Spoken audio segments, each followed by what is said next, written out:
Muchachos y muchachas, I completely forgot to intro that, hey, obviously I am not in my regular studio. I am traveling right now, so please excuse the audio. I'll try to set up a microphone tomorrow to give you better coverage and a little bit better quality. But until then, you can still get the picture with this day.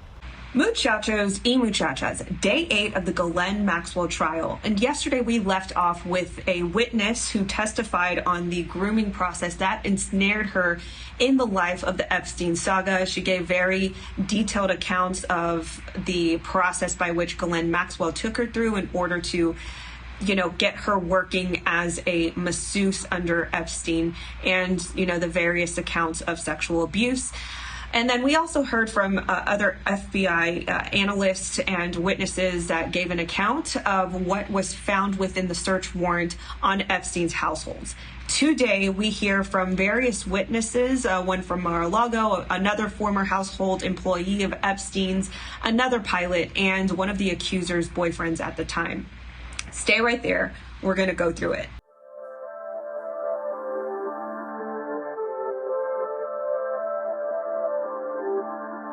A bicyclist in Florida got a strange email from Google. It said law enforcement was requesting his user data.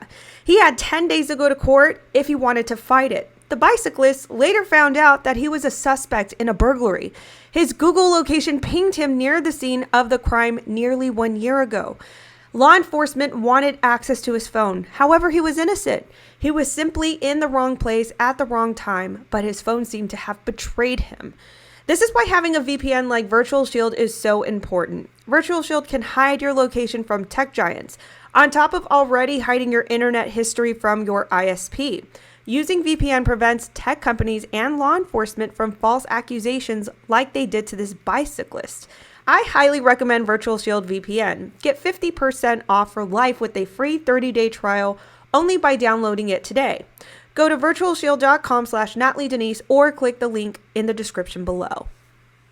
All right, now that we're back, so I wanted to start off with this detail, and this was actually from a prior witness accuser that stated really quick that she thought she saw a photo of a pregnant Ghislaine Maxwell with a belly. And, I just wanted to address this because I think that this is also taking onto social media. So I always find that it's very important to clarify details before it takes off. So let's take a look at this account here. So this is coming from the New York Post.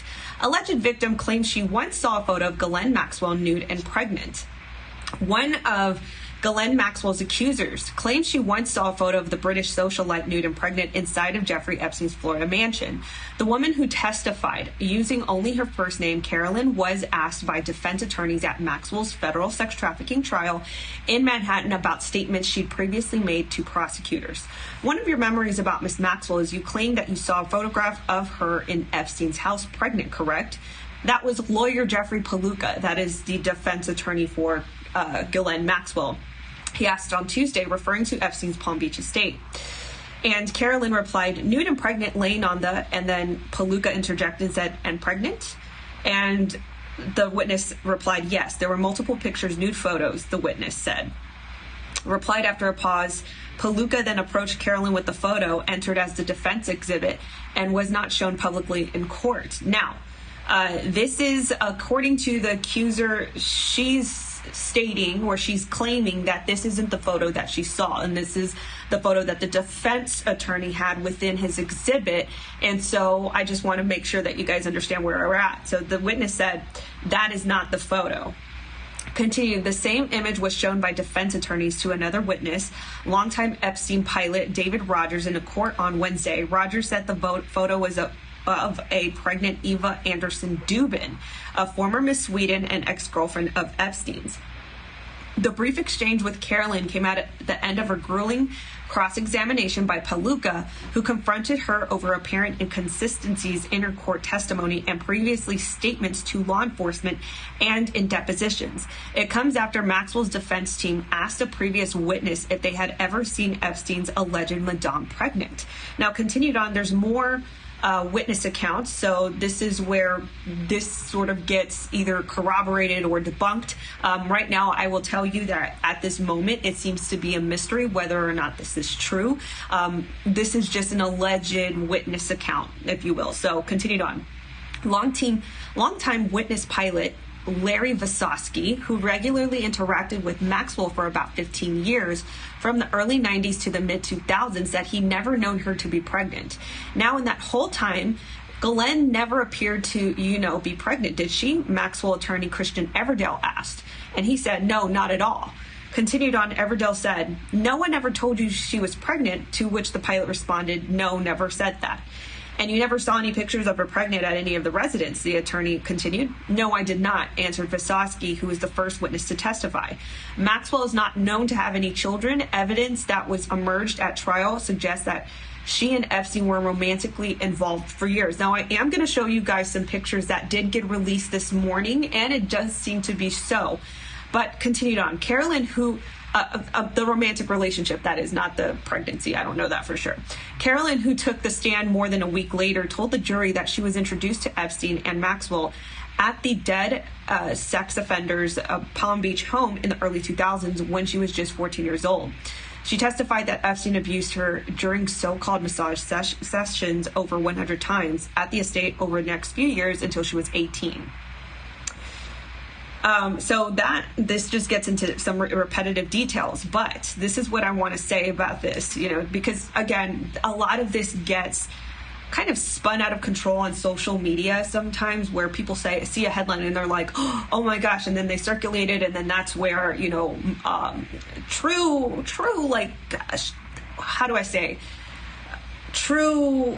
tangent, I guess, conversations get started. And so I think it's important to acknowledge what is there and what's not there. Right now, this is a gray area.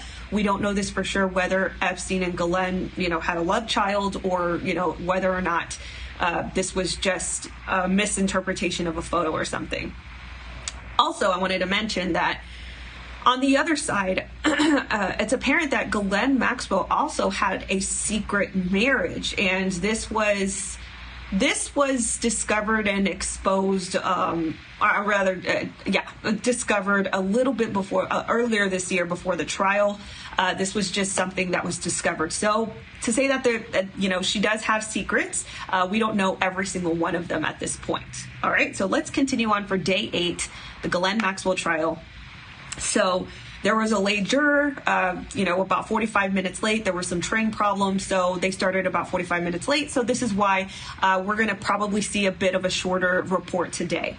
So anyway, once the juror got there, they called on the first witness, Jeannine Gill. Jeannine Gill is a Mar-a-Lago human resources director and corroborated testimony about the outspoken Epstein accuser.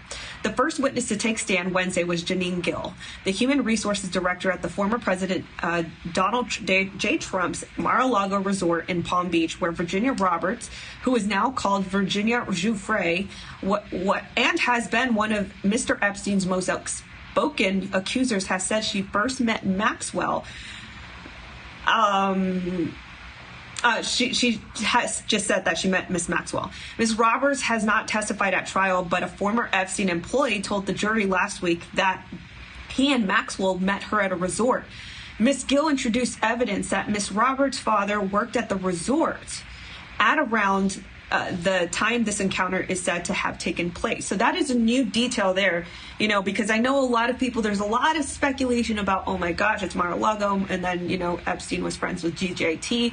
But then there's a little detail there with that Virginia Roberts' father actually worked at Mar-a-Lago. So, let it be what it is, and we don't know full details as far as this yet, but that is that so far. So let's jump to this transcripts now. So let's go here. Okay, a juror has arrived 45 minutes late. All rise. Next witness, Jeannine Gill Velez of Florida Property Management, that is Mar-a-Lago. Assistant U.S. Attorney, how long have you worked at Mar-a-Lago? Gill Velez then answers, 15 years. Attorney USA says, so is this Exhibit 823R redacted for the public? It's a personal action notice, the hiring of Sky Roberts in April of 2000. Continue, that is what the U.S. wanted to establish, the hiring of Sky Roberts, so now cross-exam. Maxwell's lawyer, Bobby Sternheim, then says, but you have no personal knowledge of the hiring, correct? And Gill said, correct. Sternheim said, no further questions. Judge Nathan says, next witness is Sean. So let's just kind of assess what just happened, because that was a very quick cross-examination. So the prosecution side asked the Mar-a-Lago employee of 15 years, how long have you worked at Mar-a-Lago? 15 years. Then the attorney says, so this is Exhibit A23R, redacted for the public. It's a personal action notice, the hiring of Sky Roberts in April of 2000. I'm going to assume that that is Virginia Roberts' father, right? Because it's the same last name. I'm just assuming here. That is what the U.S. wanted to establish, that the hiring of Sky Roberts, so now cross-examine. Maxwell's lawyer, Bobby Sternheim, so now it's switched from the prosecution team to the defense team of Ghislaine Maxwell. Bobby Sternheim is asking, but you have no personal knowledge of the hiring, correct? And Gill says, correct. Sternheim then says, no further questions. Judge Nathan then says, next witness, Sean.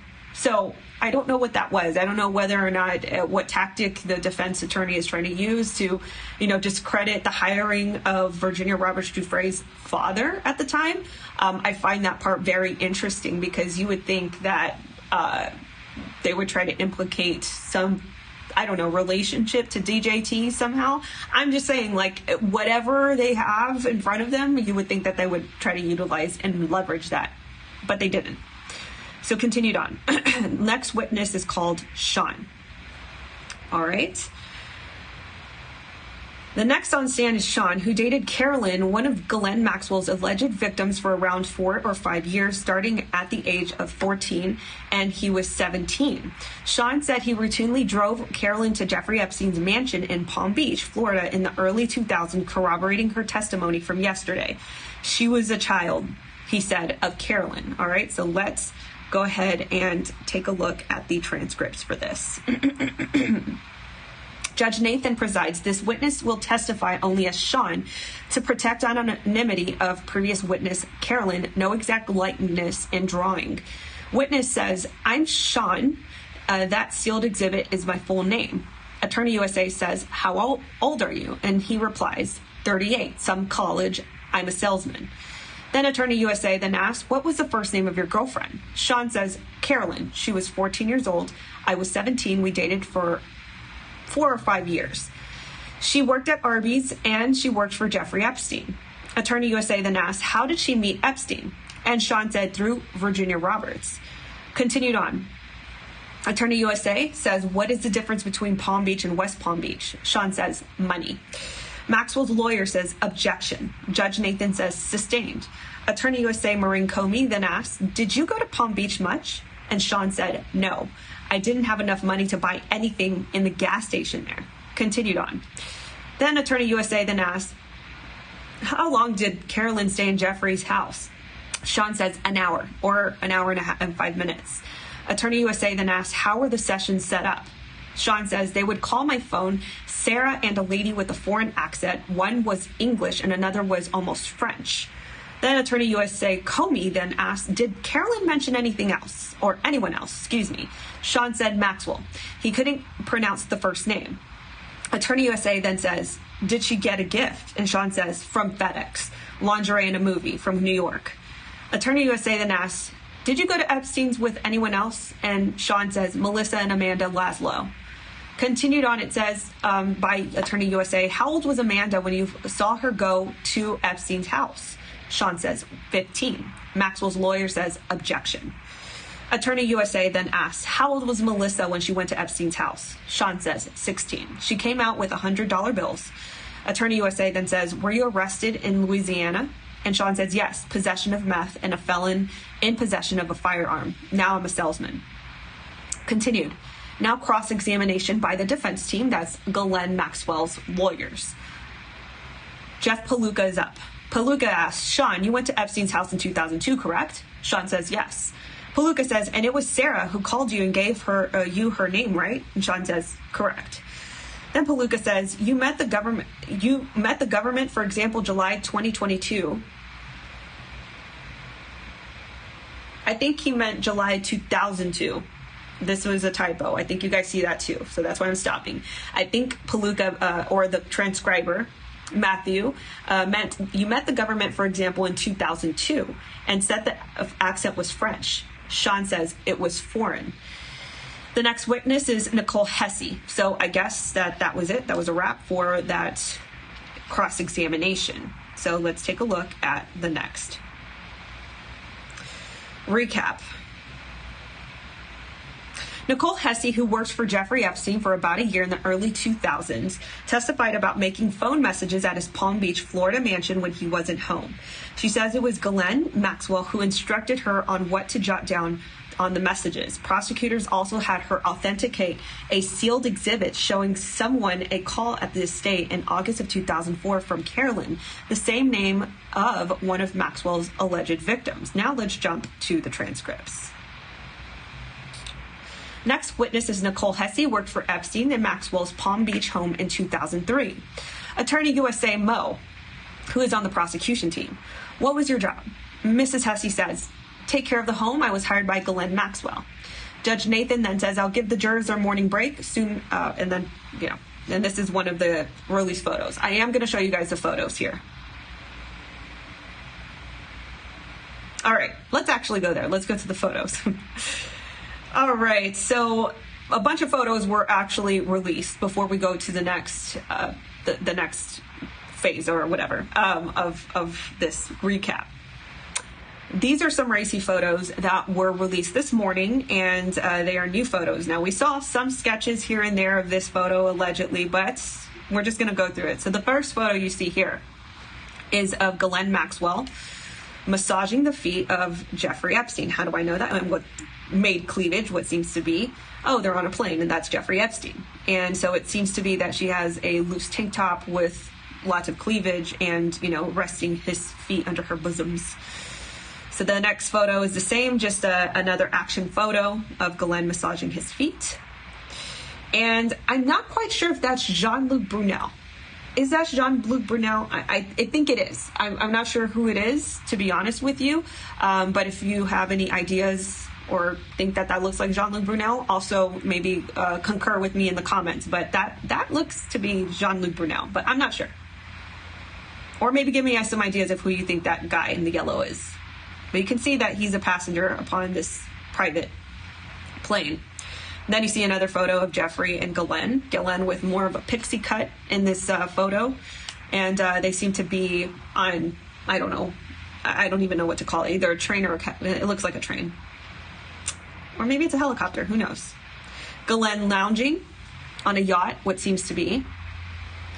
And then a very old photo of Ghislaine and Jeffrey Epstein. And this looks to be like in the 90s. I would just guess at that. Continued on, another photo of Ghislaine and Jeffrey vacationing. It seems to be at a place of cold climate, as they are both really bundled up with a hat and with hats, fur hats and gloves. And then what seems to be Ghislaine and Jeffrey sitting on a lawn somewhere or a hill with a dog. And then another photo of both of them just kind of, cheesing and flirting with each other. But they seem to be very much a couple, just as everybody testifies that they think they were. Just another smoochy picture of them near, I guess, a beach or something, or a harbor. And then, or a dock. I think that's a better word. And then both of them on a motorcycle. Both of them what seems to be at a cabin in the middle of the forest together. Cuffed up.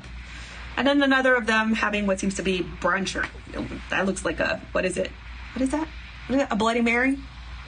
They're both smiling away. This seems to be an older picture, like maybe in the 90s. And then another photo, what also seems to be in the 90s. I'm just taking off of context clues. It seems to be in the 90s, pixie cut, some 90s print. I can see, how there was some like tribal print in the 90s that was trendy. And Jeffrey Epstein taking a call. And then another photo, what seems to be in, I'm just going to guess, Europe.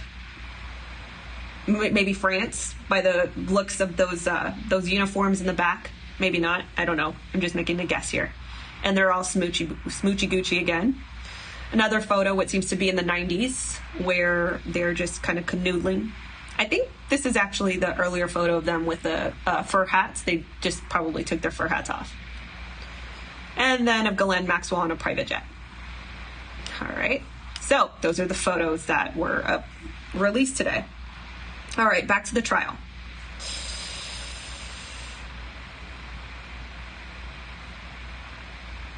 All right, another accuser, just a witness, not an accuser. This is a secondary pilot, David Rogers. The second pilot to testify, David Rogers, told Assistant U.S. Attorney Maureen Comey that he flew Epstein and Maxwell, accuser Virginia Roberts Giuffre, a total of about 32 times in the early 2000s. Comey rattled off a number of flights from a logbook prosecutors obtained to show Epstein, Maxwell, Roberts, and a number of other people flew together across the U.S. and abroad. The flights included a 2001 trip from Spain to Morocco that Roberts, Maxwell, and Epstein all took, according to the logbook. On other flights included numerous trips of the airports near Epstein's properties, New Mexico, New Jersey, Florida, and the U.S. Virgin Islands. Rogers also testified that he piloted a total of 4 flights with Maxwell accuser Jane on board. All right, let's go to the transcripts. All right. Attorney USA. So now they are back from break. Attorney USA, in the sealed exhibit, do you see that Carolyn called Epstein's house? A says, I do. Who is A? Who is A? Let me go back. I'm not sure who A is. Okay. I'm just going to say A because that's all it says. Attorney USA then asks, now that we're looking at this sealed government exhibit, it says Carolyn, right? A says, right. Continued on. Next witness is Epstein's second pilot, Mr. Rogers. Attorney USA, who did you work for in 2019? Rogers said Jeffrey Epstein, as a pilot since '99. I was hired in Columbus, Ohio. Rogers says, we mostly flew between his houses from '91. He had a smaller plane, then Gulfstream, then Cessna 421, followed by Boeing 727. Attorney USA then asks, on the Gulfstream, what divider was there? And Rogers says, a door. Oh, it's closed. Rogers then says, I kept a logbook including passenger names. Attorney USA then says, we offer a logbook as a sealed exhibit. No, Rogers' logbook, as shown on the screen, has the entire column of the passenger named redacted or blacked out. Press question. Is there really a reasonable expectation of privacy for flying on the private jet of a pedophile cabinet? Attorney USA then says, how did you find out about the names of the passengers? Rogers says, sometimes we were told. Attorney USA then asks, would you always know? And Rogers says no. Rogers says, we were flying to Traverse City, Michigan. Judge Nathan says, we'll take our lunch break now. So then they break. Continued on. Mr. Rogers continues. Attorney USA says, Mr. Rogers, please turn to your binder to GX12. Without saying the name out loud, is that the name of the passenger on Mr. Epstein's plane? Roberts replies, yes. Let's look back at the sealed exhibit, 662 at page 44, flight number 916. Who drove the passengers to the plane in Palm Beach? Rogers said, 𝘱𝘏. Attorney USA then asks, and this flight? Rogers replies, from Palm Beach to New Jersey. Jane was on the flight by first name. Attorney USA then says, are there others on the flight? And Rogers says, yes. Attorney USA then says, let's move to another flight. Who else was not on disclosed nor asked on direct?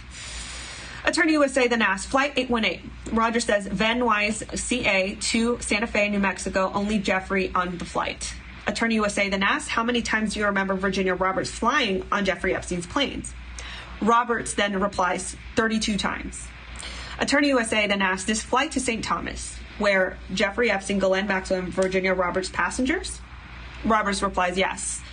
Attorney USA then says, and there was one other person on the flight? Rogers says, yes. Attorney USA then says, let's move to another flight, the addition passenger undisclosed. Attorney USA then asks, and this flight? Rogers replies, from Spain to Tangier, I think it's Tangier, Morocco. Epstein and Maxwell on the flight. Now cross-examination of pilot David Rogers. Maxwell's lawyer. Sometimes the cockpit door would be open and you could see the passengers, right? And Roberts says, correct. Maxwell's lawyer says, And you did that sometimes, yes? Roger says, yes. Continue, Maxwell's lawyer says, you never found in the cabin any sex toys or used condoms, right? And Robert says, no, I did not. Maxwell's lawyer then says, isn't it common to own private planes through companies, one company per plane to limit liability, right? Roger says, yes. Judge Nathan says, let's take our mid-afternoon break. What is being accomplished by this cross-examination thread will continue. That's just some commentary by the transcriber because they're taking a lot of breaks, and especially because the day did begin a little later because of the late juror. All right, they're back. 𝘱𝘐𝘓 then asks, Mr. Rogers, you know the real name of Jane, don't you? Judge Nathan says without saying it. Roger says yes. 𝘱𝘐𝘓 then says, but Epstein had an assistant with the same first name as Jane's real first name, didn't he? And Roger says yes. Note, this is another way of outing or doxing, and I agree. So this is commentary made by the transcriber. So Matthew Russell Lee, who is at the currently at the trial, and he's transcribing this via Twitter. But I agree. We all can just Google Ghislaine Maxwell's assistant, and there you go. There's a way to out this particular person who is trying to stay in the midst of anonymity. This is just another sneaky way, and it just makes me wonder why these things are not strict, because this is very imposing on someone's safety. 𝘱𝘐𝘓 and Eva Dubin was on this flight, and her husband on the hedge fund manager who is an Epstein client. Roger says, I don't know. 𝘱𝘍𝘐 says, so these trips to Columbus, Ohio, that's where Leslie Wexner lives, right? The owner of the Limited? Roger says yes. 𝘱𝘍𝘐 then asks, and Mr. Wexner is a billionaire Jeffrey Epstein's client? Roger says yes. 𝘱𝘍𝘐 then says, and you never saw Annie Farmer in your planes or your logs? Roger says, I did not. 𝘱𝘍𝘐, after a time, I thought it was later than this. Judge Nathan says it just feels this way. Maxwell's lawyer, 𝘱𝘍𝘐, now Mr. Visosky, Judge Nathan, it's Mr. Rogers. 𝘱𝘍𝘐, uncomfortable laugh. So she made a mistake, or the defense attorney of Maxwell made a mistake with the pilot being Visosky, but it was really Rogers. Okay, continued on. So that just wanted to clarify that point. So cross-examination now at the end, and more on scheduling. Continue on. Judge Nathan, I would prefer not to do the charging conference Friday in 9 days in case you don't have a case going on that day, given the expedition of the government's case. Maybe we can use Friday for charging. Judge Nathan says, I'm comfortable letting the defense begin its case on Thursday in 8 days. The result may be that the jury has this Friday off as well. Things are moving fast. So, going back, let me just make sure that we are there. All right.